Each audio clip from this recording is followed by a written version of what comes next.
ಅವರಿಗೆ ಬರೀ vote bank ಬೇಕಾಗಿದೆ. ಅವರು ಶಾಲಾ ನಿಯಮಗಳು ಎಲ್ಲರಲ್ಲಿಯೂ ಒಂದು ಕಾಮನ್ ಸಮವಸ್ತ್ರ ಬೇಕು ಅನ್ನೋಂಥದ್ದು ಒಂದು ಶಿಕ್ಷಣ ನೀತಿ. ಕೇವಲ ಸಿದ್ದರಾಮಯ್ಯನವರು ಒಂದು ವರ್ಗವನ್ನು ತುಷ್ಟೀಕರಣ ಮಾಡಲಿಕ್ಕೆ ಮತ್ತು ಅವರಷ್ಟೇ ಮುಂದಿನ ಲೋಕಸಭಾ ಎಲೆಕ್ಷನ್ದಾಗ ಓಟ್ ಹಾಕ್ತಾರೋ ಅನ್ನೋ ಹಂಗೆ ಮಾಡ್ತಾಯಿದ್ದಾರೆ. ಕೊನೆಗೆ ಏನಾಗ್ತದೆ ಅಂದ್ರೆ ಅವ್ರದ್ದು ಅಷ್ಟೇ ಓಟ್ ಬರ್ತಾವೆ. ಸಮಸ್ತ ಈ ದೇಶದಲ್ಲಿರುವಂಥ ಹಿಂದೂಗಳೇ ಯಾರೂ ಅವ್ರಿಗೆ ಓಟ್ ಹಾಕೋದಲ್ಲ. ಅವು ಉದ್ದಟ್ಟತನ ರೀ. ಅವ್ರು ಅತಿ ಅತಿರೇಕ ಬಹುಶಃ ಟಿಪ್ಪು ಸುಲ್ತಾನ್ ಅಂತ 2ನೇ ಅವತಾರನೇ ನಮ್ಮ ಸಿದ್ದರಾಮಯ್ಯನವರು. ಸೆಕೆಂಡ್ ಇದು ಅವ್ರ ಅವತಾರೇ ತಾಳ್ದಂಗೆ ಆಗೈತಿ.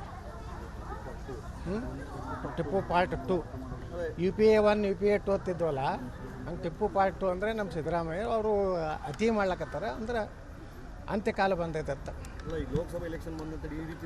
ಅದೇ ಇದೇ ತುಷ್ಟೀಕರಣ ಮಾಡಿ ನಮ್ಮ ದೇಶ ಹಾಳಾಗೈತಿ.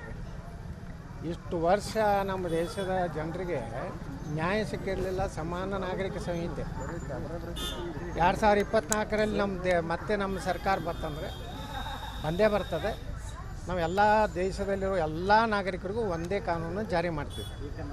ಏಕ ನಾಗರಿಕ ಏನು ಡಾಕ್ಟರ್ ಬಾಬಾ ಸಾಹೇಬ್ ಅಂಬೇಡ್ಕರ್ ಹೇಳಿದ್ದು, ಸುಪ್ರೀಂ ಕೋರ್ಟ್ ಏನು ಹೇಳಿದೆ, ಅದು ನಿಶ್ಚಿತವಾಗಿಯೂ ನನಗೆ ವಿಶ್ವಾಸ ಇದೆ ಮುಂದಿನ ಅಧಿವೇಶನದಲ್ಲಿ ಪಾಸ್ ಆದ್ರೂ ಆಶ್ಚರ್ಯ ಇಲ್ಲ.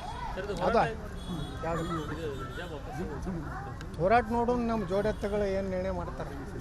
ನಮ್ಮ ಜೋಡೆತ್ತುಗಳು ಒಂದು ಅದಾವಲ್ಲ ಕರ್ನಾಟಕದಲ್ಲಿ, ಅವ್ರು ಯಾವುದಕ್ಕೆ ಹೋರಾಟ ಮಾಡ್ತಾರೆ. DK ಶಿವಕುಮಾರ್ ಕೇಸ್ನಾಗಂತರೂ ಏನೋ ಹೋರಾಟ ಮಾಡಲಿ, ಉಗ್ರ ಹೋರಾಟ ತಿಳಿದ್ರು ಮಾಡಲಿಲ್ಲ. ಈಗ ಮತ್ತೇನು ಅತ್ಯುಗ್ರ ಹೋರಾಟ ಮಾಡ್ತಾರೋ ನೋಡ್ಬೇಕಟ್ಟೆ.